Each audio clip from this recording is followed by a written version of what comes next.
You are listening to The Soloists. My name is Diana Brown. I'm here with my friend Mallory Everton and Michaelann Gardner, who is the author of a new book called Sovereign that just came out. It's out now, right? I It's mean, out. Mallory's got Yep. a copy, so I got it it's on real. Amazon yesterday. um, So I know. I'm amazed at how quickly you got it. Thank you, Bezos. So I know. I'm sorry. I'm sorry, planets. Uh, but it's really exciting. Michaelann and I have been friends for about a decade now. We used to attend a very nerdy scripture study group that met on Friday nights to study the Book of Mormon in Provo, Utah, when I was in grad school. And then over the years, I've just followed your story as you've shared a lot on social media, and I've known about your book coming out. And anyway, I'm very excited to talk to you today. We've got a lot of exciting stuff to cover. Mallory, since you've got Michaelann's book and you have the freshest version of her bio, would you like to read that? Yes, I would. Michaelann Gardner is a writer and hypnotist living in Provo, Utah. Her work explores themes that matter most to her: bodies, relationships, sex, God, and the search for meaning. A devout Mormon for most of her life, Michaelann served a mission in Zurich, Switzerland, and received a degree in communication disorders from Brigham Young University. She now attends both the Episcopal Church and Buddhist Sangha. Certified as a hypnotist through Melissa Tier's School of Integrative Change Work, she blends unconscious exploration and the science of neuroplasticity into her practice. Chronic pain has shaped her journey, serving as both a challenge and a teacher, deeply informing her approach to creativity and connection. Michaelann, I'm so excited you're here, and I'm so excited to be talking to you. I've only read 2 chapters of this book, and I'm very obsessed already, so thank you. Thank you both so much. It's so nice to be here, and it's nice to have. We were just talking a moment ago about spiritual intimacy, and how hard that is sometimes to go there with people to like really say what's real and what's true for you. And I think this is everything. Diana, this is what I know of you, and I suspect is true of you too, Mallory. Is that you're willing to go there, and I think there's a lot of power Yeah. in doing that. Oh, Well, speaking of willing to go there, I remember you posted something almost a year ago where I thought to myself, she went there in terms of saying out loud what I think is something that a lot of us in this life stage think in the back of our heads that have maybe been thinking for years, but feel like it's not our time to go there and dread going there and worry that we can't go there. And you went there. Do you want to read the post that I'm referring to? I do. Okay, I'll read it and then I'll talk about more of the context behind it, I guess. Sure. Okay. This is back from April, so almost a year ago. I've been coming to grips with a really shitty realization lately that I might well never get remarried, never find my match. If someone waved a magic wand and foresaw my future, and I really truly knew that I would never get married, I have to ask myself, what would I do differently than I am right now when so many of my hopes are pinned on someone coming into my life? And I'm trying so hard to keep space open for the possibility of someone. Mostly, I would just do more, do deeper. I would definitely double down on finding platonic life partners, a person or people who I can move in with because I'm starting to feel like living alone is screwing with my head, people I could rely on when I get sick or lose my job. I would double down on my relationships with my friends' kids, knowing that I wouldn't ever have my own. I will double down on my friendships across the board, especially the ones who make me feel held and free the way I want to feel in a marriage. I would go even deeper into my career, knowing that no one is going to be my backbone except me. I would enjoy the copious energy I can pour into that right now, making a big bet that it will continue to provide financial returns. It's a big, big, big grief to feel like I might be doing life alone. God, I don't want that. I don't want to be alone the rest of my life. I really don't want that. There's a tidy way to end this post with, but then I look around and see all the love I do have in my life. But I can't do this grief that disservice to pretend like it can be summed up so glibly. Rather, I can feel how really stopping and facing the grief is an arrow pointing the way forward. I can see how grief pulls me deeper into reality. When I stop imagining that this grief might ever end, when I stop imagining that there is any way out, I can finally see the way through. Yeah, I mean, so the factual context behind this is I got married at 26 and then divorced at like 31. Yeah, 31. And I'm 37 now. So I was 36 when I wrote that. So married for 5 years, single for 5 years. And let me tell you what, like, I have put in the hours for the dating situation.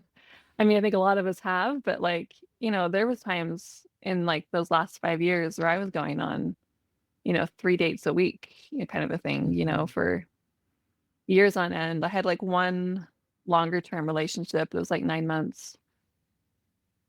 And like the really cool thing is that out of that came like some of my best relationships. Like most of my most of my friends right now are people who I either met on a dating app or met through someone that I met on a dating app.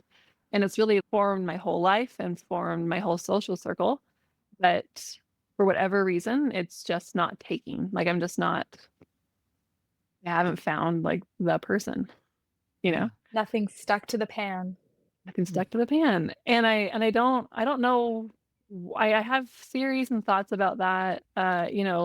Both personal analysis and social analysis about, how much harder it is to date in your 30s versus your 20s, or like kids these days and their dating apps, or whatever your analysis is. Like, I almost don't even care, because the point is it just is. Whatever the reasons are, it just is. So feel that. I do too. And I think especially talking about it as grief is very helpful. I was talking about the death of a friend with one of my roommates last night. I had someone really near me pass away when I was 25. And it was a really, really big blow to me in my life. And it's the sort of thing almost where you think, like, I remember thinking at the time that I wish that he'd been murdered so that I could chase down a killer and have something to do and then go and find them and feel a victory of some kind. The truth is that grief sends you on all these like wild goose chases, though, because it's still grief. It's just like, oh, he's gone no matter what you do.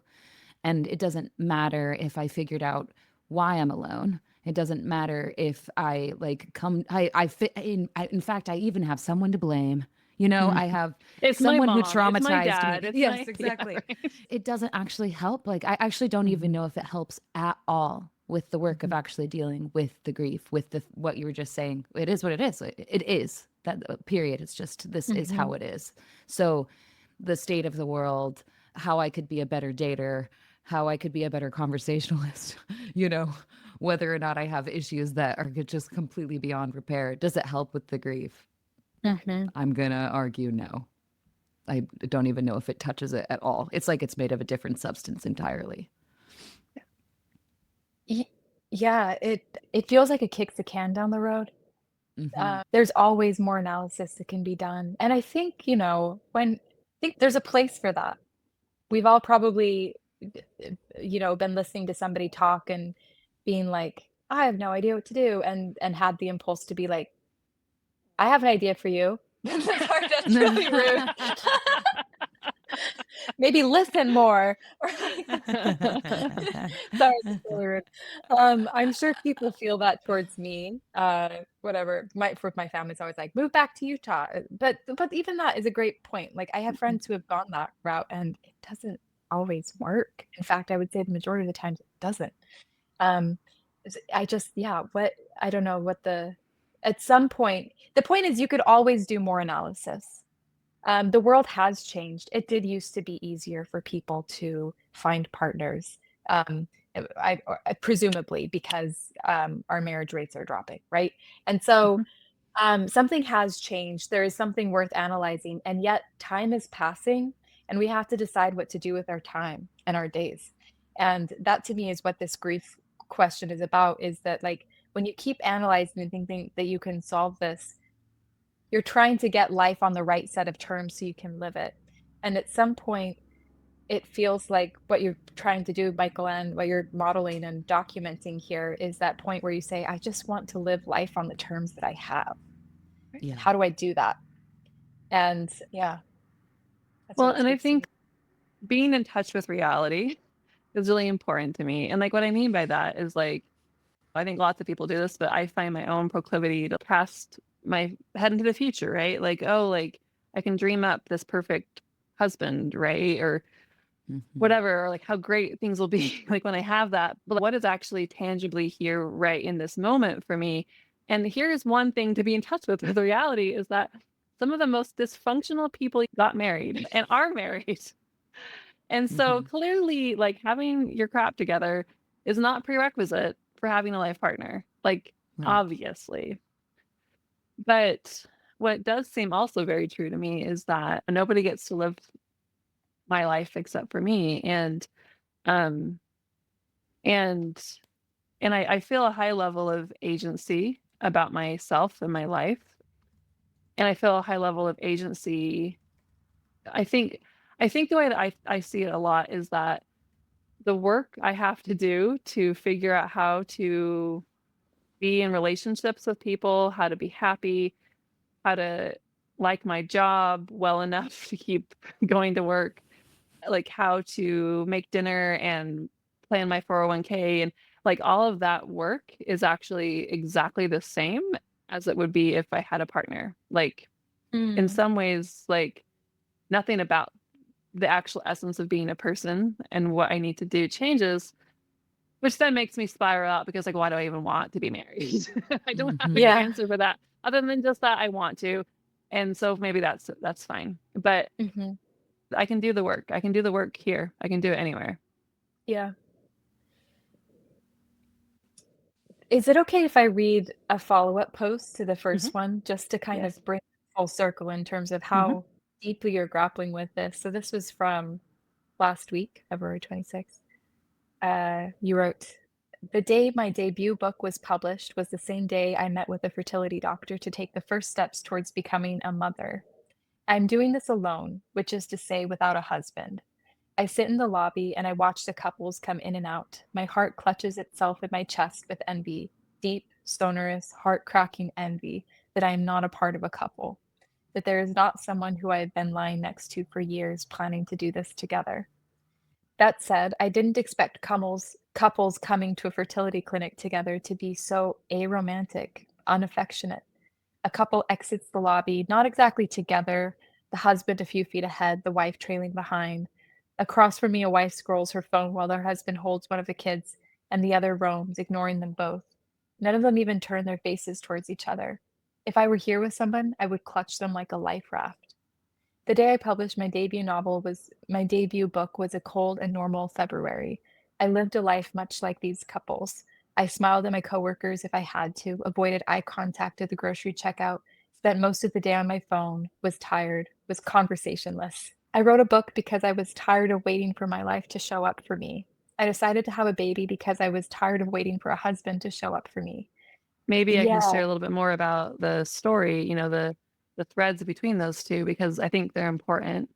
Mhm. Um, so the first bit that I read back in April where I just became like really resigned, that's the best word I have. I became resigned to reality that I might not find a partner.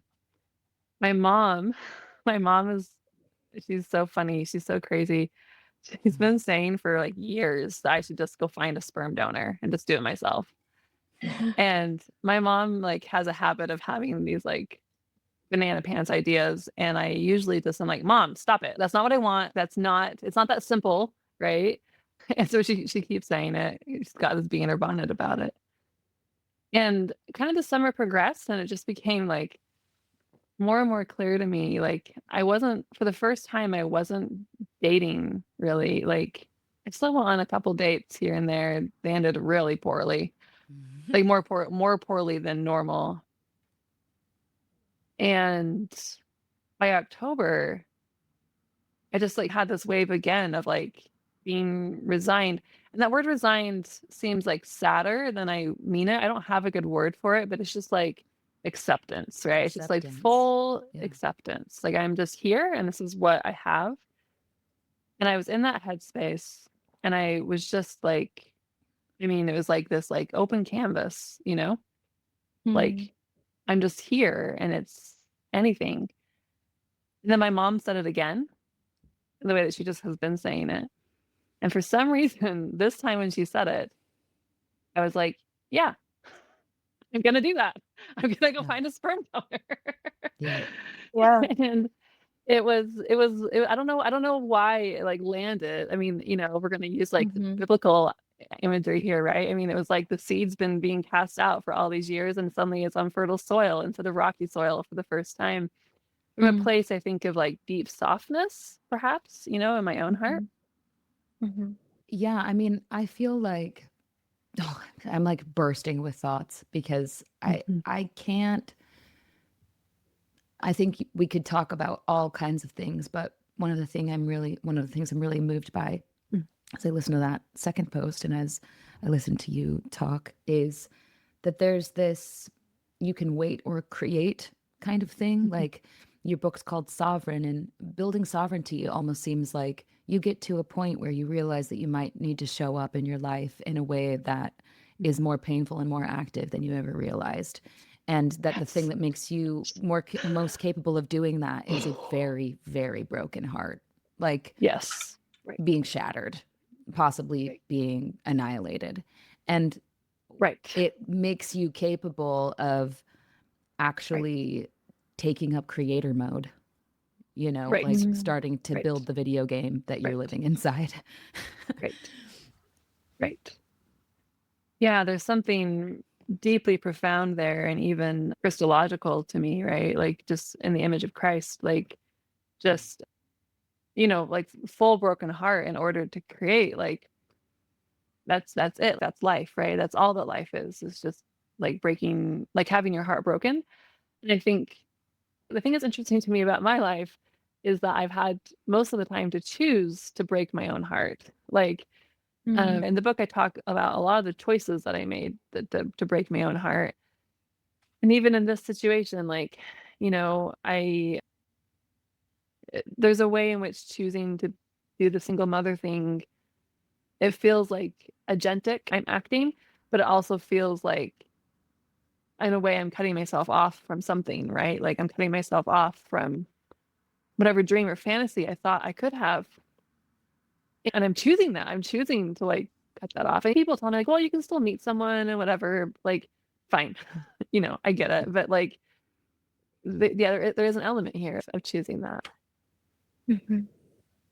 Yeah, I mean, when we walk through a door, we can't walk through other doors.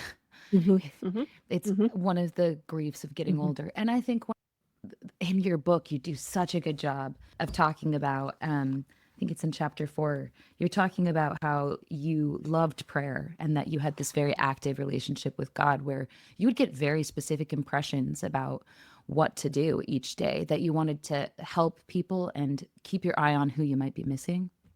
And I mean, like it was so specific. I mean, like I don't know where I got this idea from, but like I'd wake up and I'd be, okay, God, tell me what to pray for. To be like, give your money to somebody. And then I'd be like, okay, that's my instruction for the day, to like look for that opportunity. And then I'd be in line at like, you know, on the BYU campus, like the JFSB, like someone would be like short change for the copier. And I would like have it. Right. yeah. And I did this practice for, I don't remember how long it went on. I mean, weeks, months of just like really trying to like, yeah, just like get this specific instruction and like act on it. Yeah. And it's very intense. What basically you say, the problem with trying to be a good person is that eventually you come up against the wall of reality, and reality is complex, and the right thing to do is not always clear, not even when you're talking to God. And you describe spending a good 20 minutes and risking being late to class because you specifically felt like a prayer was guiding you to help someone, but you weren't finding the right person. You weren't sure who you should, or a day where you felt inspired to bring your jacket, and nobody needed your jacket. And then so you were left to basically doubt yourself, which I thought was really significant. You know, that if we're looking for this kind of like very specific instruction, we're kind of left to doubt ourselves, to be told what to do a lot. And the other thing too that I think I mean, I know I feel like I'm experiencing in my life, in my 30s, in my adulthood, in my womanhood, is that sometimes you start to actually make choices or have experiences that go against what you might have previously thought was the right thing to do. That life gets, like you said, reality is more complex, and you end up having to make these sort of impossible decisions. And it can't be as simple as just give your jacket to someone. It's like, are you going to get married and have a baby the standard way, or are you gonna use the Not have a modern baby. Like, that's technology the to do it choice right now. differently? Right. Yes, exactly. Yeah. Or are you going to do something that feels impossible? And Yeah. and what kind of I guess my real question that's sort of in what I'm trying to say is, how do you make decisions when you were making decisions one way when you were in your 20s, and how would you describe making decisions now? How would you describe knowing and choosing? And I would just be curious about anything that comes up for you about that journey between that girl on campus with who's giving away a dime or 10 cents or a jacket to a person who can make these huge decisions. And like you said, Yeah, heartless decisions. actually, it's quite a contrast, right? I mean, I was anxious about the Yeah. smallest thing. Now I'm just Yeah. like, whatever, put a baby in me. You know? I mean, it's really striking. It's It's really, it is really really striking striking to how you me. say it like that. I mean, some of this, to be fair, is just the nature of being in your 20s, right? Like, Sure. like everyone's anxious about all their not maybe not everyone, but like, like what's my career? What's my this? What's my that? And as you age, you start to realize like you have more resources to figure things out. You start to get more context for how your decisions maybe aren't as important as you think they are. Some of that is just developmental, like brain development. Sure. I will say though that I find myself in a funny place because on the one hand, I feel very nobody gets to tell me what to do anymore, right? Like Yeah. I am the boss of me and only me. And I also feel a deep spiritual intuition in the book, in the part that I sent the two of you. I'll tell the story kind of summarized. And hopefully I can tell it succinctly, but in a way that still makes sense. I knew this person when I was at BYU who I had a lot of affection for. We never dated, but we would talk a lot. And he was very mismatched for me in many, many ways. There's many values that we didn't share. There's many ways in which, even though I had a lot of affection for him, I didn't really like I wasn't in love with him in any way. And at one point, we were talking on the phone, and this is a classic BYU story. Like the spirit came into the conversation and told us to get married. And the thing about that story, though, that does make it a little bit different from a typical BYU story is it wasn't just like the spirit told him and then he told me, right? Like that weird, like manipulative thing, whatever. Good boy. Yeah, it was like both of us actually. And we both felt it, and it felt very real to both of us in that moment. And I still hold that it was real, and I will fight anybody who tells me that it wasn't, because it's exactly the same signs and tokens that I was taught to recognize the spirit by, like 1-to-1, exactly the same, except for, maybe even this, maybe even including this, the subsequent anxiety, right? And the sense of just like the bottom falling out from underneath me, and how much I did not want to marry this person. Like I really did not want to marry this person.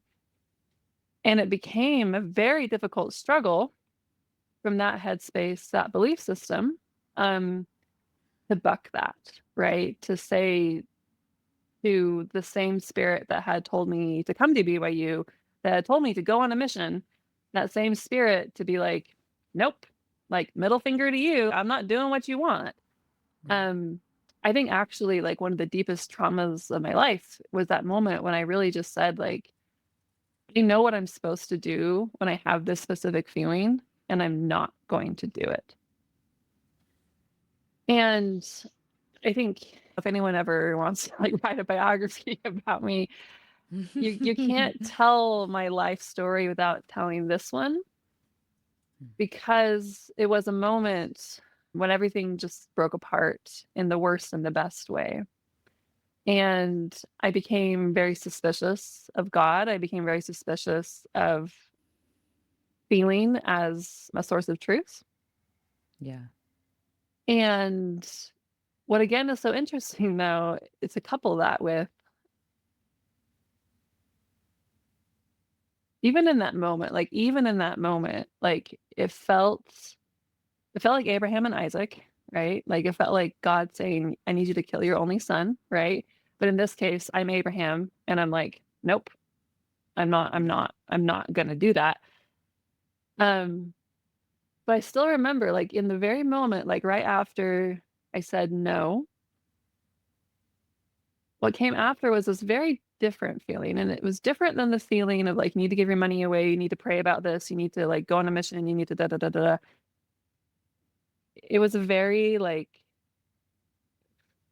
a very calm voice that just simply said like there's a ram caught in the bush. Which is the part from the Abraham and Isaac story where he's like about to kill his son and he looks and there's a ram instead that he can take and replace. And the best explanation I have for that is just this feeling of like mercy, like deep, deep mercy. Like there's this thing that you're feeling like you're compelled to do, that you're being asked to do. And if you can't do it, if you can't do the thing that you're supposed to do, if you can't do the thing that you're supposed to want, like there's just grace. There's grace and there's love maybe for you, like as long as you need it to be. And I find that feeling of mercy quite reliable when I'm applying it to myself or to others. And it's not the energy of righteousness, it's not the energy of obedience, it's not the energy of doing it the right way or the correct way. And that is very much the energy that I feel like I'm coasting now, like as I'm making this decision to try to become a parent on my own, is yeah, what I want is allowed. Like I'm allowed to want what I want and I'm allowed to get it in a way that you're not supposed to get it. There's probably more I could say there, but that feels like a There's good a lot stop. there. Yeah.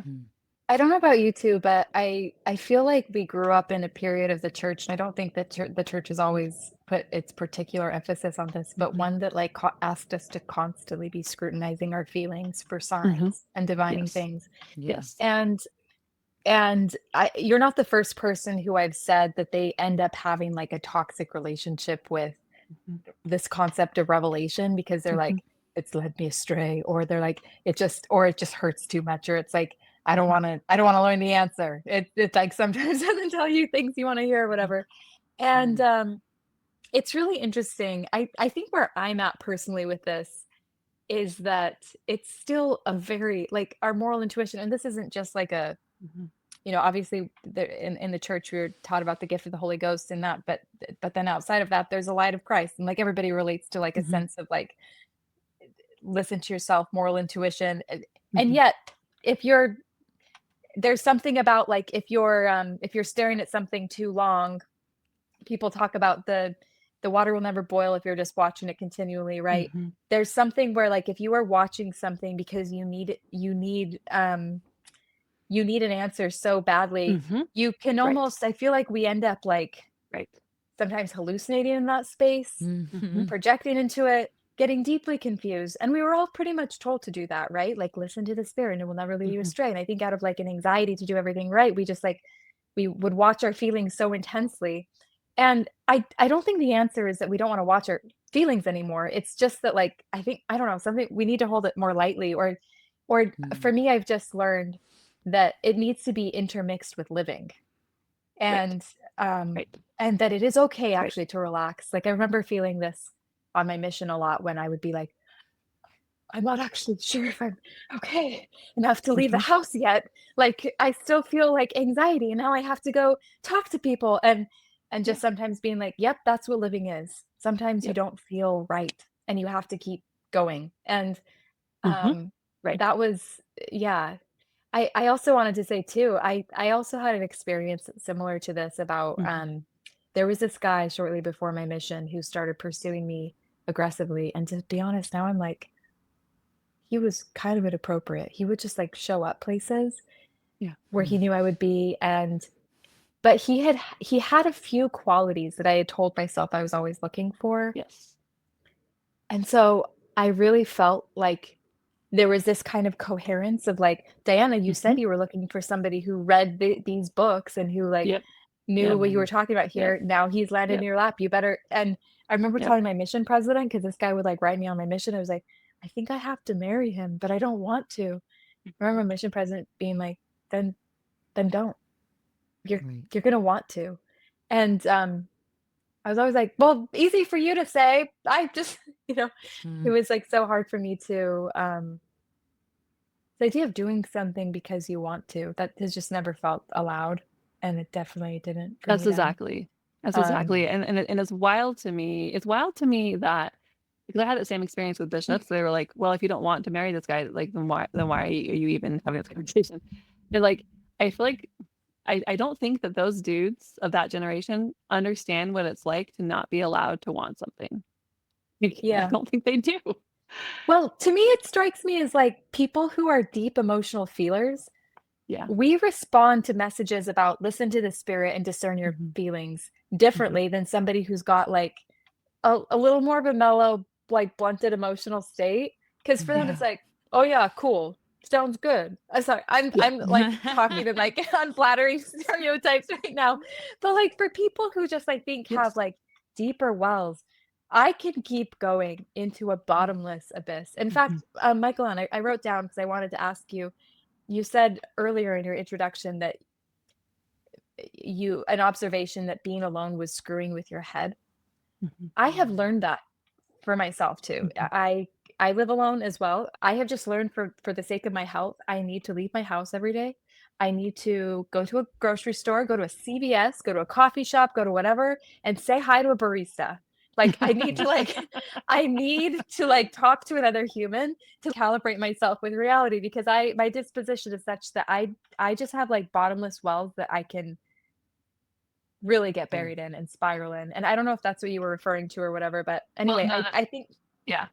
Like, that's exactly it. Well, and specifically what I was noticing about myself was that I was either at work, so I was, like, interacting with people in like, in a professional context, or I was, like, seeing friends in very limited social settings, an hour or 2 for dinner, right, kind of a thing, Mhm. and I was seeing other people always on their best behavior, mm, and that was, like, creating this weird thing where I felt like I had to always be on my best behavior, and I was never relaxing, and I didn't even know, like, you were saying, like, just living. I wasn't, like, just living.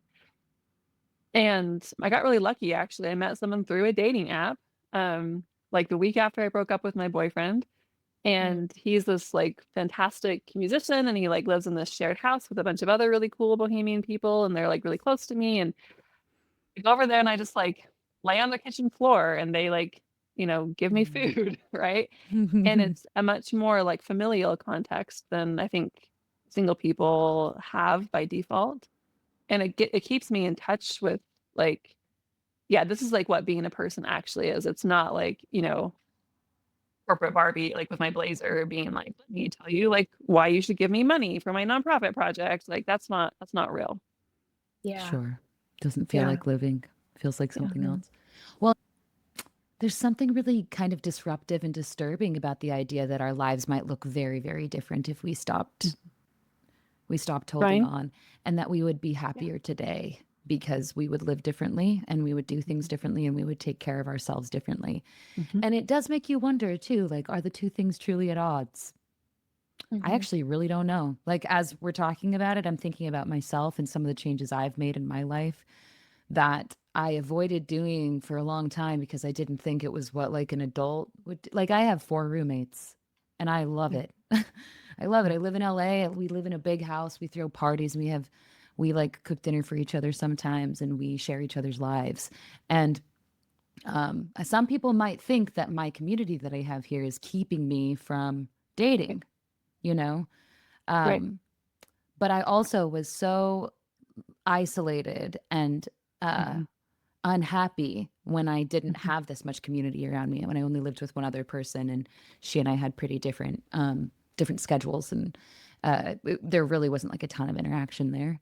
I feel like this is really scary. I guess it's the only word I have for it. It's scary to consider that taking care of yourself is the thing that's going to prevent you from getting the stuff that you deeply desire and yearn for. And always underneath that question is like, okay, so can I screw this up? Am I screwing this up?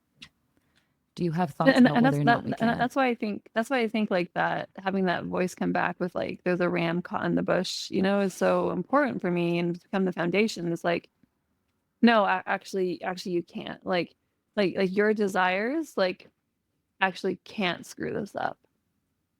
I think I had to do a lot of grappling with desire in all forms. Like, I want to date this person and not that person.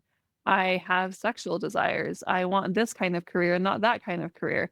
I want to live with these people and not this person. I think desire is actually a much better compass than I was taught to give it credit for. Yeah. And it tells me something about who I really am and also what I need. Like, and I think a lot like when when I'm wanting a husband, like what am I wanting? And I will hold that there is a baseline at which like, no, I really do just want all of that. I want the partner, I want all of it. Some of that what I want actually is like financial stability. Okay, so how can I get that? Some of what I actually want is like companionship. Okay, how can I get that? There's so many elements of that that are pointing me towards something really rich and beautiful and good that I can have and I deserve to have, even if it isn't manifest in this one package. It's extremely difficult work what you're describing. The ability to be able to look at the things you desire and actually figure out a lot of the time it's not necessarily the thing that you want. And it's not to say that a person is a thing or a partner is a thing, but the thing of being partnered, being married, it's often a feeling that we want. And feelings we have much more control over because a lot of them are just fueled by stories and we tell those stories. Yeah. I think too, this is the downer part, but it's true. And you were getting at this in your post when you were like, there's just grief. And when I talk about finding companionship in other ways, that's not like it really doesn't compensate. That's really not the same as having an actual partner. No. But when you can own what you want, you can just properly grieve, and then you can grow, and then you can glimpse what courage is. And the courage to live anyway. Right. And to just be with life as what it is. And being at peace with not getting what we want is really a beautiful thing. It feels so good. And because it just feels like what's so frustrating about this, and this is what I just wish for, everyone in my life is like, move back to Utah, do this. Maybe you should lower your step. Is it's just like at the end of the day, like it's just it just feels like such an impoverished way to live or like an immature way to live. And like as I age, I want to spiritually grow along with my age. And that means I want to stop being in that waiting phase and grieving what you don't have and learning to just hold that. It feels, I don't know, it feels good and right in some kind of way. Well, and here's I think I want to actually speak to this like lower your standards thing for a moment because I do actually think there's a bit of inherent wisdom in that. And if I do have a critique of the dating apps and of the energy that they bring out in me is the speed of them, right? And like I have this one friend who we met on the apps and I don't think we're a good romantic match, but I was very quick to be like, nope, we're not a match for reasons that actually seem like pretty superficial as I look back on them. And we stayed friends like for a number of years. And now he's like one of my very best friends and he's engaged and it's wonderful and everything's like shaking out the way that it needs to. But I think about a lot about how fast I was there to not lean into the messiness of another person, right? And I don't know that it's so much that I need to like lower my standards. I don't know if I have a good way to like summarize it, but I do think there's something there about being willing to experience another person as they are, to experience your life as it is, and to not place so much of like a fantasy on it. I don't think that's like at the core Mm. of our problem. Like, I don't think if we just like drop that, then we would get married tomorrow. But like, am I making sense? Like, what the Oh. nuances there? I had the impulse to just ask you both what you really want. And part of what's behind that is Mm. I think we often define our wants by negation, by like well, it's not that. Yeah. I'm seeing Mm. this guy, but it's not him. I Yeah. can just Yeah. tell. Or I'm single and I Yes. know it's not this because this kind of Yes. sucks. But Yes. then, your anecdote is so chilling of being in the fertility clinic and feeling like this deep envy of couples that walk in, and yet you watch how they treat each other, and it's like they're probably sitting there being like, "Not this." It's just Yeah. Right. what are our I think knowing what you really desire is a really sacred thing, but I also think it's a lot more complicated sometimes than we think. Or I think that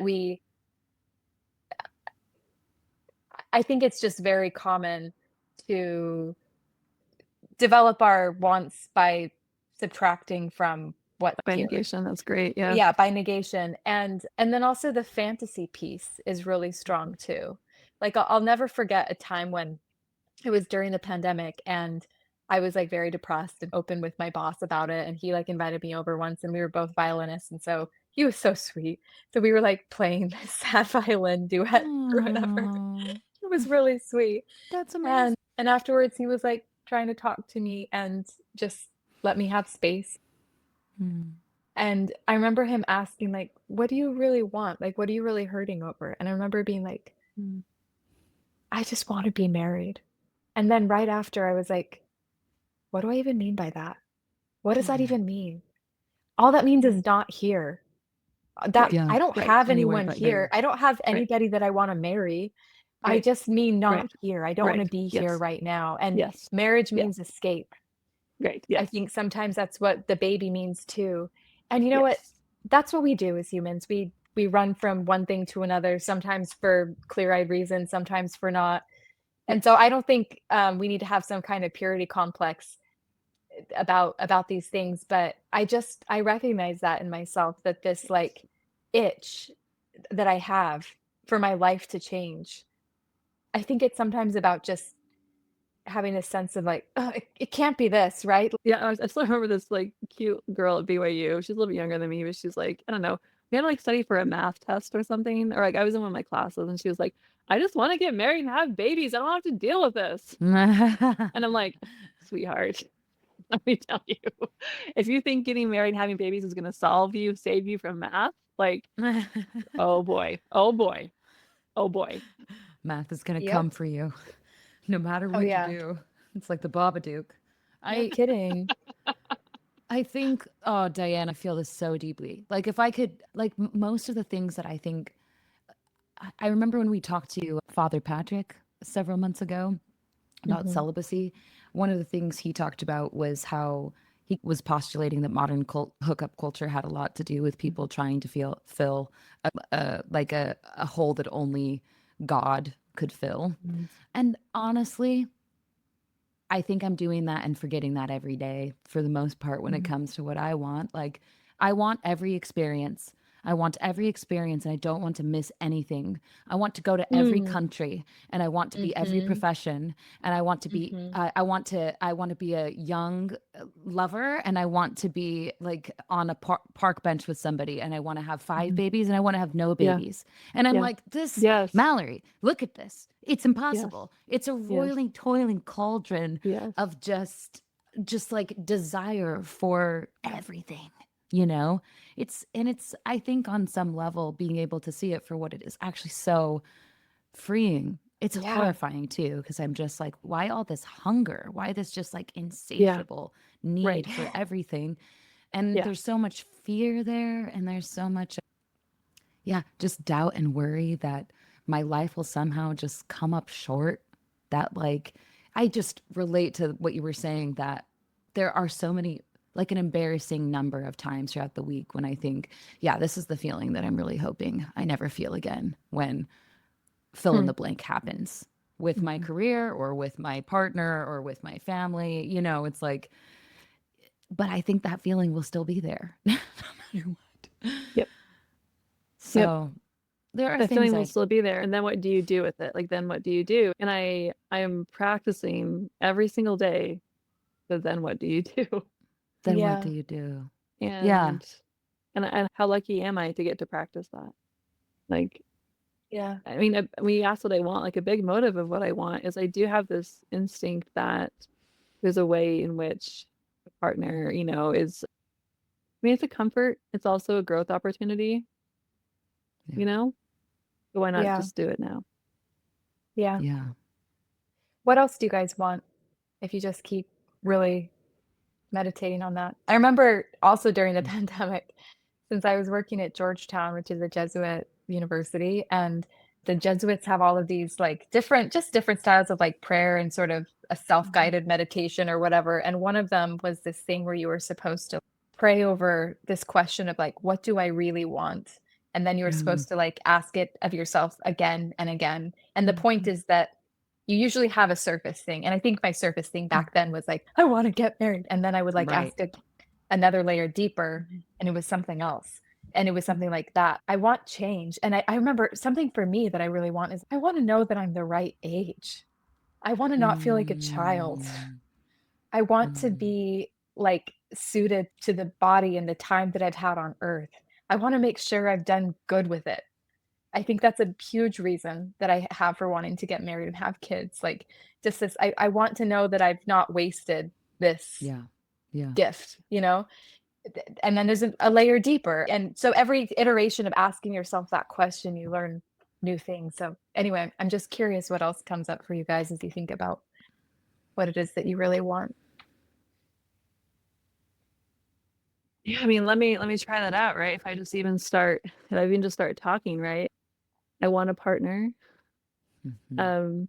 I want stability. I want not feel alone, financially, health-wise. I want I want to feel loved. I want to feel good enough, maybe even chosen, right?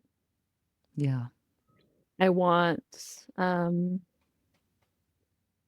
feel, I think I also have this idea that, part of why I haven't, like, why my person doesn't exist in my life right now is that, there's no one who I have the level of, like, intimate relating that I imagine I could have with a partner, right? I imagine, like, then I could be, like, really known and I could know someone in, like, the most profound way. That feels heavy to put on someone, Yeah. but that is the want, right? I don't know actually if I really wanna I think that's the one to be suspicious of, but it is what I want. It is what I hope. It is like, I hope that there could be someone who could just know me that well that I would finally feel understood and accepted. Hmm. Yeah, I think I'm very similar. I relate to both of what you were both describing, because I think I have a very deep desire to feel met, like met Mhm. by someone who can see what I'm up to, Mhm. Mm, Yeah. to feel seen and appreciated in a way that I often don't feel seen and appreciated. And it's impossible to get Mhm. away from the question after not feeling seen and appreciated for long stretches of time, of Mhm. whether or not what you're really up to is really worth that much. I think it's a natural feeling, but man, talk about something to be suspicious of. It's like, talk about a God shaped hole. It's like, this does Yes. feel like something that yeah. actually a relationship with God or a different kind of tilt on what we're looking at could help Mhm. And it's such a good question, Diana. What do I really want? What's really Well, in there? and I just keep thinking, like, how many people with spouses could say that they get that, Mallory? No, Yeah. like So they many don't. They people. absolutely don't. Yeah. They absolutely It's don't. a person. And that's exactly the key, right? And I Yeah. even in my marriage, I think that my husband really wanted me to be that for him. And then when I failed to be it, he was really Mhm. unhappy. Right. And I I'm so sorry. I wish I could, but like we are two people, and like I am not whatever you have imagined that I could be for you. And I have my own insecurities and desires and needs, that Right. have nothing to do with you. And I think that this is an interesting conversation, right? Because I want to be so honest about like what I actually was really actually going on for me, and not to be too quick to just like write it off. And to like note that like I probably won't ever get exactly that. It probably is not going to happen. And I think it's probably better if I don't get it, because there's some weird Truly. enmeshment happening, Hmm. if that is what I I, got. I have Hmm. another one to add. I'd be curious about your thoughts on. I often feel this very deep desire to have a very obvious place to pour my love. Yes. Yes. Mm. Yes. The Yes. obvious. Yes. Yes, the obvious relationship to pour all Yeah. my love into, to pour Yes. all my good moods into, to pour all my Yes. sexiness into, like the Mhm. obvious place to put all this Mhm. energy, this like crazy Mhm. energy I have all the time. Mhm. It's like, it's for Mhm. you, dude. Um, and I think that there's probably a insecure question in there somewhere. Like, you Mhm. want to be told what to do. Again, Mallory, Mhm. you want to be told what to do. Mhm. You want to be told there's Yeah. an obvious place to pour your love. Like you worry you're making mistakes with your love right now. You worry you're making mistakes with your time and attention now. Or that it's Well, not comprehensible to other people. Like, who is this person? Like are you dating her? Well, just my best friend, right? Like, who Mm-hmm. is this person? Are Mm-hmm. you dating him? Nope, just my best friend. Like, Yeah. there's no Yeah. societal space for those yeah. relationships. That's true. Well, and you do kind of bring up the one thing that is just like a really deep thing that really can't be fulfilled by God, which is sex, you know? Sex. Yeah, of Like course. that is just yeah, and like I think a lot of people, even if, whatever kind of sexual openness you have outside of marriage, there's a lot of people who just still crave like a committed long-term thing as like Oh, a yeah. place where they're going to feel most fulfilled that way and where you can like yeah, just have your fullest expression that way. Even though that falls into the same trap. Like, how The many same married trap. couples do I know that they are not getting the Yes. sex that they want? You know what I mean? So that maybe that's not on one level, that's like this concrete, you can't really get that elsewhere. But I think it's just it replicates the structure of the same problem that we assume that if you could just get married, that would be the outlet and the place for all of that. And sometimes, but yeah, there's a lot of sexual unfulfillment in marriage too. Yeah. Yeah, I mean, we had a conversation with Jennifer Finlayson Fife last summer at one point while we were sort of iterating on this podcast before we'd started really. And one of the things she said was that like there is so much experience, like there's so much celibacy in sexual relationships and there's so much Mhm. sexuality in celibacy. And I was like, mhm. Mm. I'm going to be chewing on that. And I just think this is deeply true. Like, in Yeah. order to be a sovereign agent in your life, you have to be Mhm. able to say yes and to say no, and not to make it all about sex, but it's very sexual. It's very And to I sexual. be mean, I mean, Yes, I be it's did. I made very it all about told sexy. sex. I wrote a whole book Yes. about how it's all about sex. Yes, yes, yes. and to be told no, and to be able to deal with that, which is Yes. also hurtful. Mhm. To be told no, to deal with rejection, to deal with other people's no's in life, that you're a part of Yeah. something complex and chaotic, and to figure out how to not take those things, uh, I don't know, not make those things about you, like Yeah. when they don't need to Yeah. be. Uh-huh. Speaking of that point, that is something that I kind of want, that, like, I think especially the desire for a child, or Mallory, what you were saying about an obvious place to pour your love. I'm Mhm. just kind of sick of me. Um, Mhm. I I want so badly for my life to not just feel solipsistic, Yeah. um, and to, like, have a beyond. The thing is, though, I think that the experience of having a baby, my twin sister's about to have a baby, and we're very close, and so I've watched what this is like for her, and, like, does it put you beyond yourself? Absolutely. Does it get you out of bed in the morning earlier than you want to? Absolutely. Does it, like, extend the length of where your life begins and ends, and even in time? Like, yes. But also, it's not like you can have a baby to give you meaning. Like, it doesn't really work It's that way. very dangerous, I think, to either rely on your partner or your baby for that. It's not it's Yeah. not okay for that. Like I remember like Courtney Kendrick for a while kept talking about this over and over. She was like, my only prayer is like, let my loved ones, let my children, my husband be free of me. Like let them be free of me. You know? Wow. That's beautiful. That's beautiful. Because it's like, it will give your life meaning, but as a byproduct, you can't, like, the sense of like, oh, my life is so meaningful. Is it going to wake you up? It is the baby's cries that will wake you up. And I don't know if it works that way, but like, need meaning, add baby, because the day-to-day experience of having a baby is still going to just feel like life. I Well, don't know. and this brings me to a question, a bigger question that's been sort of gnawing at me a little bit. How do you know when to make peace with something versus when to change it? Like, I feel a lack of meaning. How can I find this moment meaningful? And instead saying, I feel a lack of meaning, add baby. Mm. This is probably the like a potentially misleading example, but I think we do this with our bodies. There are some things that are more socially acceptable for us to just make peace with.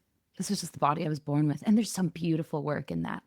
But there are a lot of things that, especially for women, it's like, no, straighten your hair, straighten your teeth, Mhm. wear the makeup, like, and it's like, but there's peace that I could make with that, and that feels very different than these larger questions. But there's always both sides of this coin. um Having a baby isn't the same thing as getting a blowout. I'm not implying that. But as far as things not being as we would like them to be, is there a healthy way to orient around it, or orient around that? Why change this instead of make peace with this, I guess? Mallory and I had a conversation with Adam Miller, who, Michaelann, I assume you're familiar with Adam's work, a few weeks ago. And it's really been eating at me, this sort of like, be suspicious of your ego, and watch for those things that feel like too dopamine laden and fantasy driven, and you watch for your stories. Those are morally suspicious. At the same time, sometimes I have felt like I have wandered away from my asking myself what my true desires are in a way Right. that's just not helpful. Yep. And you know Exactly. what? Here's what's just hard about life. I think that we wish that there were one answer and a formula, and I just kind of don't think there is, you know? Sometimes it's detaching, sometimes Right. it's leaning in. And I think that the most beautiful thing to do, and this is kind of what I was trying to say earlier, but I didn't, it's like, one of the beautiful things about really owning what you want is so you can actually properly grieve not getting it. And instead of, like, not knowing what it even is in your hands. And there is something about life that I think just always leaves us with longings. And there's a songwriter, Joanna Newsom, who I'm, like, obsessed with and think about all the time. But there's this line in her song, one of her songs called Emily, where she talks about looking at the stars with her dad and her sister, who's like a scientist and studies the stars or whatever. And the whole song has been her sort of talking about her melancholy and her inability to come to grips with time, and the fact that time is passing. And here's her sister, who's a scientist, who's making so much of her life. And her sister is Emily. And then Joanna, presumably the narrator, is just having such a hard time making peace with, like, Yeah. how unfair this deal is. And then at the end of the song, she talks about, watching the stars with them. And she says, here's the line, I'll look it up really quick just so I read it right.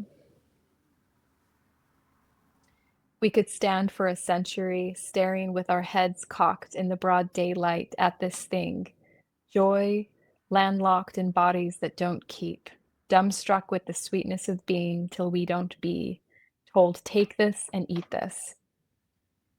And I love that description of like joy landlocked in bodies that don't keep, and Yeah. dumbstruck with the sweetness of being.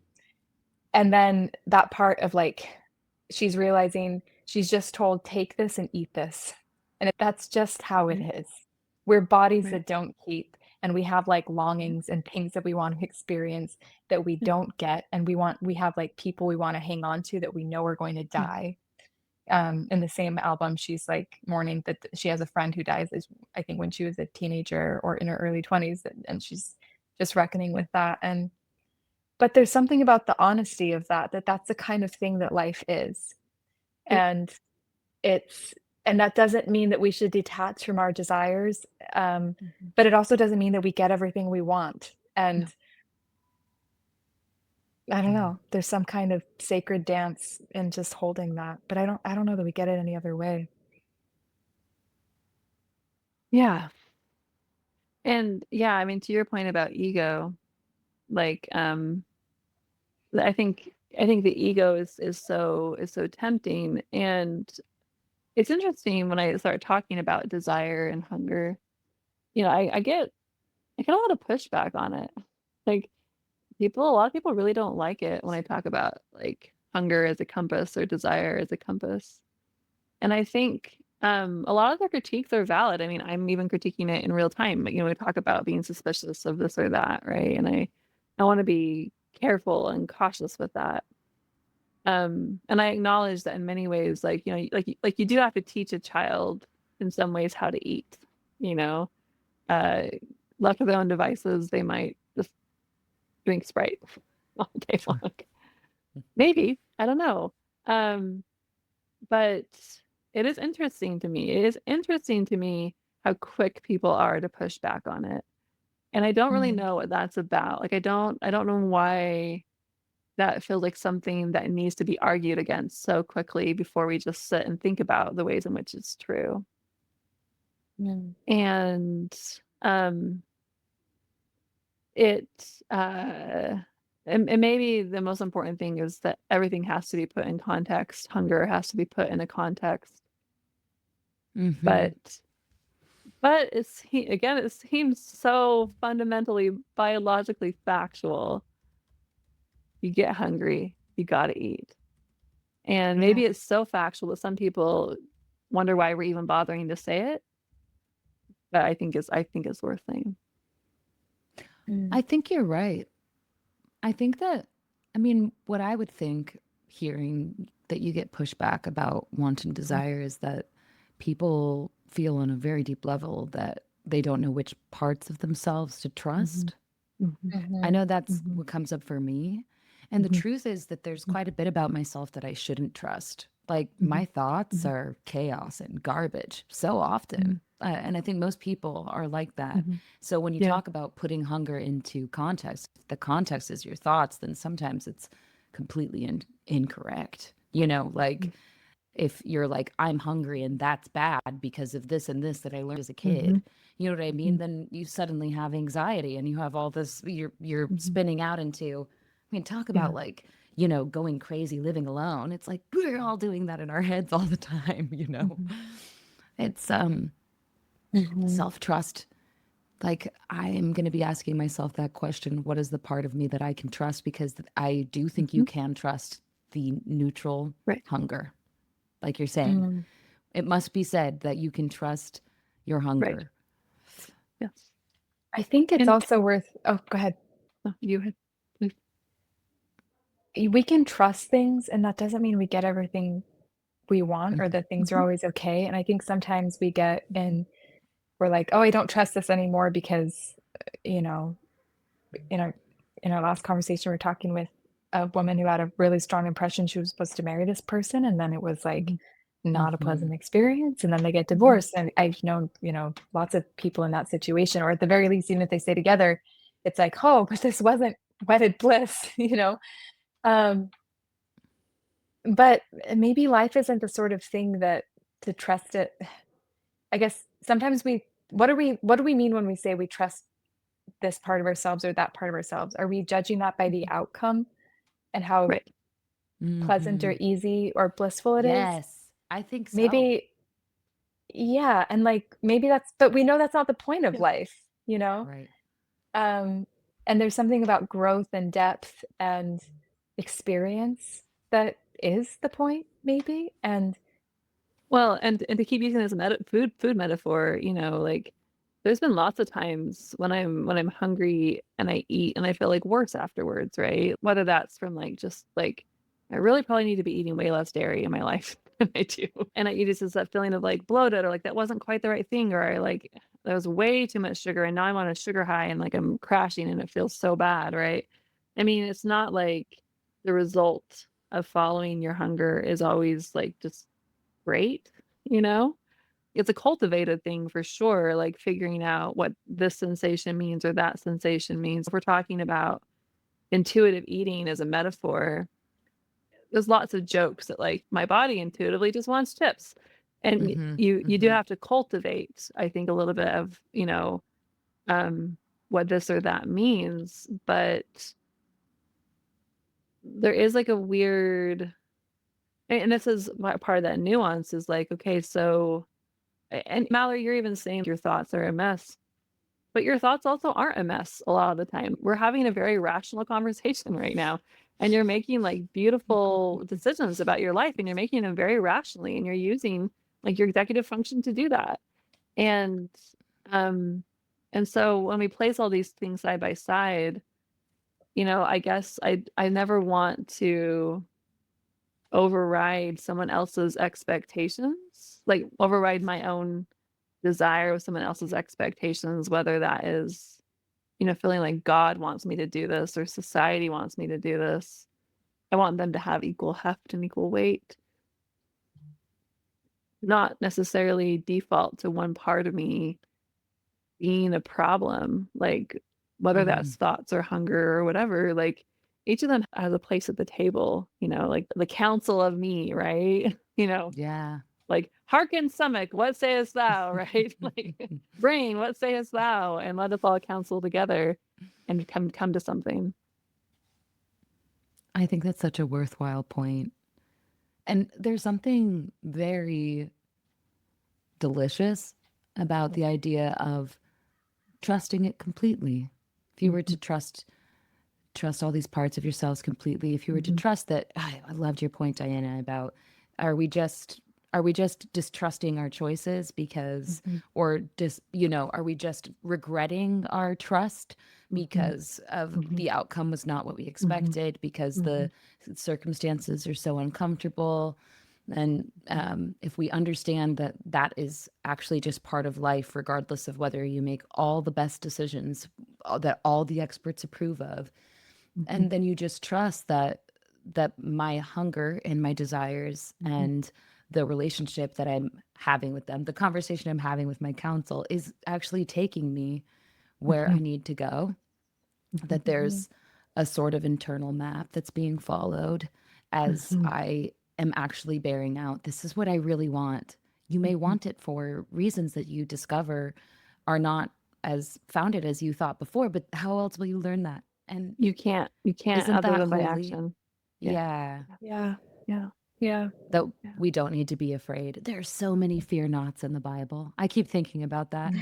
fear not. As What do you mean by a fear not?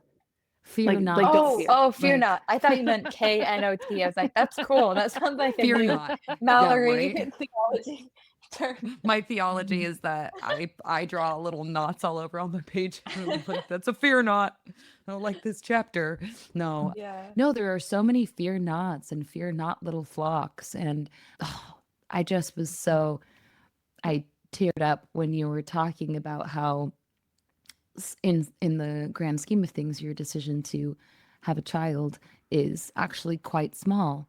And when you think about hundreds of years from now, thousands of years from now, and when you think about even just the love of a like grand divine deity, how small the circumstances are when it comes to the beautiful essence of a person, I just like what just like bubbled up in me because as I and there's a type of annihilation when you get that high level when you're really trying to look at things and it's like, yeah, what a small thing that my circumstance in life may be that I was mostly single or that I mostly really struggled as an artist. I mostly really struggled to make money and like really struggled to get all my finances in order every single week, Yeah. what those circumstances, how small they are. And yeah, what just rung like a bell inside me was like, then enjoy it. Just Right. enjoy it. Don't miss Yeah. it. And it Taste feels, this, right? Taste this. Yeah. yeah, take it, eat it, I know. because you And what get else is to. there to eat it? And Right. and maybe it can fill you if you just realize this is what I have.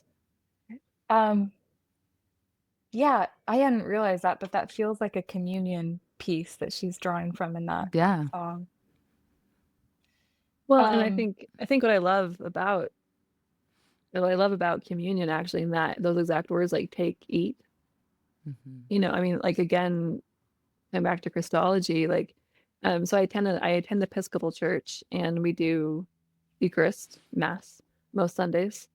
And there's this line they always say like the night before he was taken, Jesus broke bread with his friends. And he said, "Take, eat, this is my body given for you." And I just like it moves me every time like this phrase like on the night before he was taken, right? Like the very last thing he ever did. Just like let's hang out with my friends, right? Let's just hang out and like share a meal. And um you're talking about the annihilation, right? Of going that long in time, right? Hmm. And I think that annihilation is actually very healthy from an ego death standpoint. Like let all that ego die because like it really actually doesn't matter. And I don't ever want to invalidate someone by like I know Right. it feels like it matters, but like sorry, it really doesn't. Like not in the grand scheme, but then it does in the sense that like there's this love that's left. There's mercy mm, and grace that's left. Um and that's I think my best option in the face of death is the bread breaking. And I think about my decision to have a child, so much of that is rooted in just the opportunity to love someone, right? Maybe not like putting all my love in that one Right. basket because that's a little heavy for that Right. person, but like um like when I hear parents talk about their kids, there's always like this little bit of irritation, right? Just like, please go to bed. Like, please stop asking me questions. Like, please, right? Like, and so then on the other side of that irritation, on the other side of that frustration, on the other side of like whatever that is, all of them talk about like a love. So what is that? mm, Like, what is happening there? Like, what is that tension between irritation and being disturbed and love? yeah. And I'm fascinated by it and I want to go deeper into it. You want it. Oh, Yeah.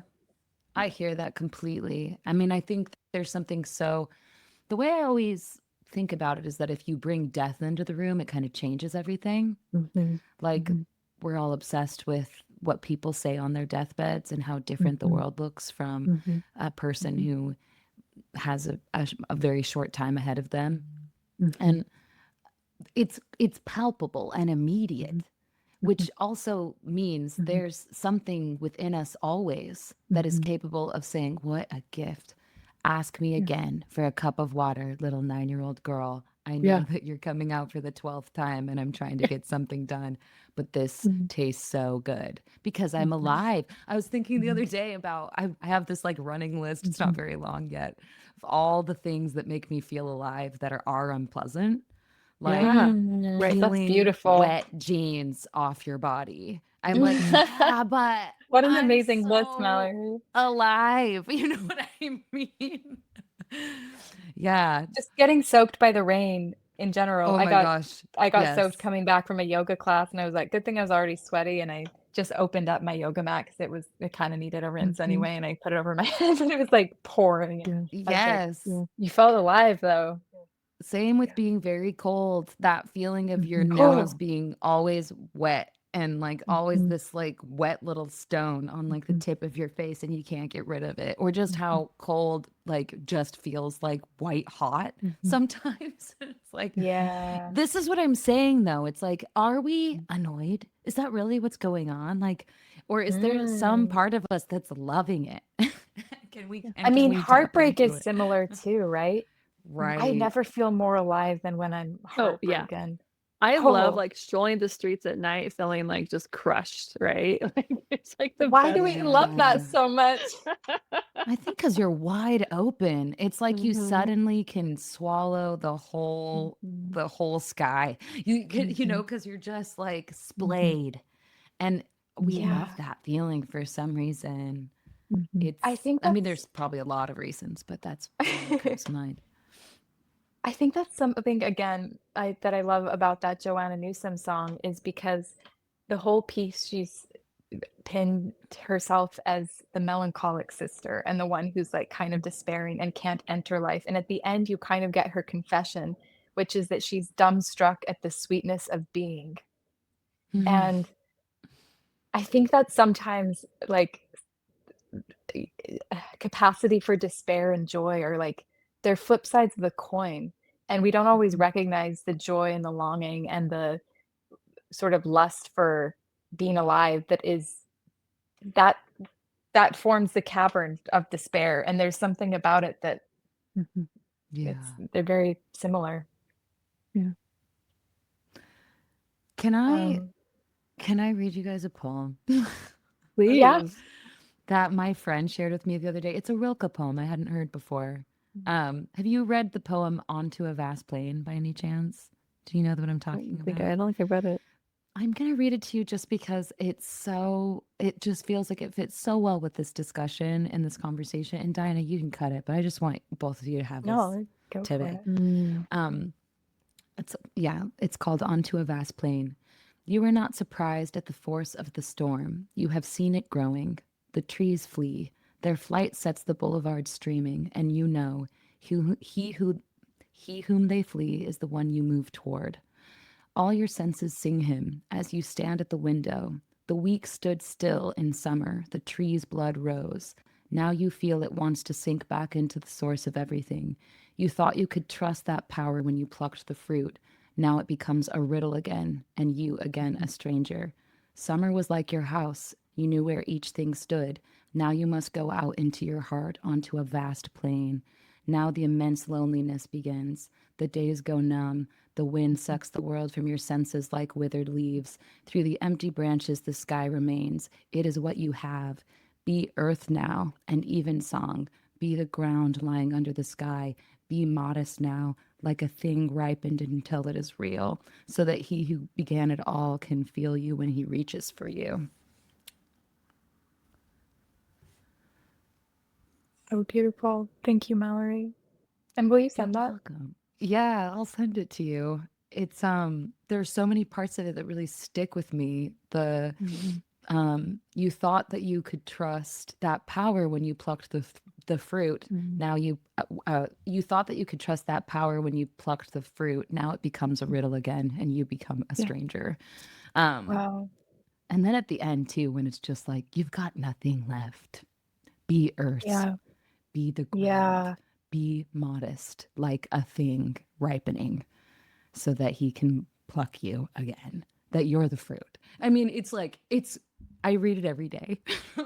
Yeah. Mm. It's so good. It's worth reading every day. It's a really good one. I'll put it in the email. When I made this with like a radical decision to like say no to God, like I'm not gonna marry this guy, you know, there's a way in which that can be framed as like a triumphant pinnacle, right? Oh, and then she did the thing, right? Yeah. But what's really important is that right after that was like a really big trough. Like, I really felt in tune with God. I felt, and I was using it in ways that really mattered to me. And then suddenly it was just like the ground is gone beneath me. And I don't know how to orient myself. I don't know how to find my way. And if I have learned anything or found any magic in my life, it's just like a willingness to let the ground drop out from underneath me, like as many times as it needs to. And I think this is like, really key for making any big life change is like, there's always this promise of making a decision. There's a promise that fruit offers, right? You're going to have knowledge, you're going to have, like, you're going to know stuff. You're going to get closer to God. You're going to have life, there's always this promise. And then the reality is always more complicated than the promise. Every single time. Yes. It's so true. And your complexity grows and you turn into this thing with more dimensions than you could have understood at any point when you agreed, when you signed the contract, when you signed up for what you had no idea you were signing up for. Yeah. I have a couple quotes I would love to read too, if that's okay. Please, yeah. That I was thinking about from Christian Wyman, My Bright Abyss, which is a book I just like read 10 years ago that I still think is like maybe the best book ever in terms of I'll put it on my list. oh Mallory, you would love it. Like Okay. yeah, absolutely. This is the first one. What you must realize, what you must even come to praise, is the fact that there is no right way that is going to become apparent to you once and for all. The most blinding illumination that strikes and perhaps radically changes your life will be so attenuated and obscured by doubts and dailiness that you may one day come to suspect the truth of that moment at all. The calling that seems so clear will be lost in echoes of questionings and indecision. The church that seemed to save you will fester with egos, complacencies, banalities. The deepest love of your life will work itself like a thorn in your heart until all you can think of is plucking it out. Wisdom is accepting the truth of this. Courage is persisting with life in spite of it. And faith is finding yourself in the deepest part of your soul, in the very heart of who you are, moved to praise it. And then he's so good. And then this is another one. I can't take anymore. I'm sorry. I'm gonna No. Bring it up, please. okay. The temptation is to make an idol of our own experience, to assume our pain is more singular than it is. Experience means nothing if it does not mean beyond itself. We mean nothing unless and until our hard-won meanings are internalized and catalyzed within the lives of others. There is something I am meant to see, something for which my own situation and suffering are the lens, but the cost of such seeing, I am just beginning to realize, may very well be any final clarity or perspective on my own life, my own faith. That would not be a bad fate to burn up like the booster engine that falls away from the throttling rocket, lighting a little dark as I go. I'll just say a little note on that one. The last one I think is a little more like what is going on there. I think about that image all the time about wanting to be like a booster engine that falls away from the throttling rocket, lighting a little dark as I go. Maybe I don't get to see the meaning of my own life. Maybe it's not some story in my head of like, yeah, and then I met him and it all made sense and it all came together. Maybe what it is to live a meaningful life is just like it says, it's catalyzing the lives of others and the people you touch and it's not something you have, the meaning of your life is not something you have control over. And that's a really, really hard pill to swallow, but when I'm most in tune, it really gives me a lot of peace that I don't have to fight to make my story beautiful or perfect. It can just be what it is, and I just have to keep trying to live every day with an open heart that's willing to love, and like it will find its own meaning that it's supposed to be, and I don't need to control the story because I can't. I'm in this writers group with like 4 other women, and they're all like some variation of stay-at-home mom. and they have been for Mhm. most of their lives. And it's so interesting because I've been trying to write about this for a long time, right? Just like this like deep grief that I feel around being single and not having what they have. And the like desirability of what they have seems so obvious to me. Like so obvious. Like you have this big beautiful home that you don't have to have a paycheck for. Someone else has a paycheck for it. Yeah. And you get to like spend time with your kids, which I know are really annoying, but like you get to be a mom and that's all I want. And so I often will actually just like skip over going into that and I'll like write these pieces where I like am trying to describe my life. And every one of them are like, wow, I wish I had what you have.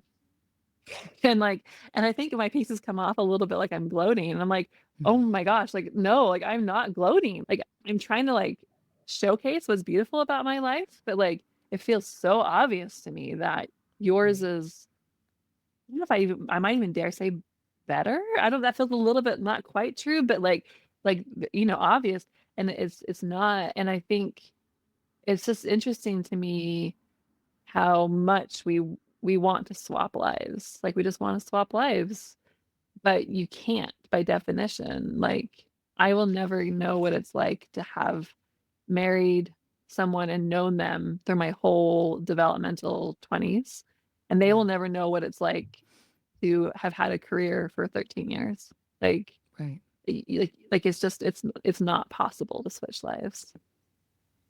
It's something. It's so funny that you say that because I've been keeping video journals for the past couple of years, mostly since I moved to LA. I spent a lot of time in traffic and felt like I had thoughts to get down and sometimes ideas for things I was writing, and so I just started keeping these video journals, and I've been keeping them in earnest, almost probably at least 2 or 3 a week for about 4 years now, and there was one from about a year ago where I said something that I was like, I've somehow completely forgotten that I even ever felt this way, which is just, it speaks to the first quote you read, Diana, that it's like, even if you get it, you'll doubt everything about it. Yeah. Like, even everything around it, like all the magic that got you there, well, it's like it just keeps moving, like this energy that you just need to keep following and not question almost.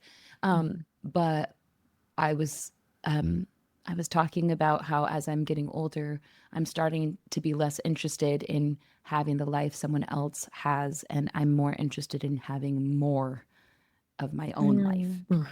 I want to go deeper. I want to go faster. I want to go higher Yeah. in my own life. And that feels like a real corner to turn in Yeah. aging and developing, that it's Right. like, that looks Yes. beautiful over there. So beautiful. And I used to just pray every day that I could just Yes. swap, Yeah. But I now I'm know. like, more, give me more Yes. of this, what I already Yes. have. And that's not to say no Yeah. change, but I want what's meant for me, and Yeah. whatever it is. Right. And I think everybody has to come to terms with that. Like I think Yeah. every mom I know who wants my life needs to just do what I had to do in the inverse, right? For themselves. Like that's the only option you have, is to be like, what is in front of me? What am I going to do with it? What do I want from it? How do I live with it? Change what I can't live with? I mean, that's the bottom. That's rock bottom. Right. Yeah. It's really true. Oh my gosh. I have been crying through this entire conversation. I just want to honestly just from like the depths, thank you both. I was having a really hard day. So there's something really strange about being able to feel just saved by a conversation, And I do think that you know, everything is fleeting and nothing is final. And thank you for the reminder that even on a really rough mental health day, that you can take a turn and you can kind of have your mind opened by two beautiful souls. So I really appreciate your time today. Michaelann, thank you so much. And I'm really excited to read your book. It's a really sacred thing that you've brought to the world. And I feel like I didn't adequately respond to this, but earlier when you said that you trusted me, I appreciate that so much. And I just am so grateful to be with both of you, who I also really deeply spiritually trust as such beautiful souls who are trying to be with reality. And you're both like very gifted teachers to me. Just thank you. And maybe we'll have you on again sometime. Oh, I would love that. Yeah. Yeah, I mean, So I'll let you lot know to how share on things this progress. topic. Like, So yeah, I mean, I've got my donor. I'm starting. Like, we're doing this sperm inside me thing. So apparently that's how you exciting. make a baby. Wow. Yeah. Is it Yeah. scheduled? Do you have a date yet? No, well, so I have like a known donor at home, and Mm. so like he prepares the sample, as it were, and then Mhm. like Cool. gives it to me, Lucky him. and then yeah, Yes. and then yeah, and so it's a much cheaper way. He's also like a known person, so my child like will have a relationship with him. Very Um, cool.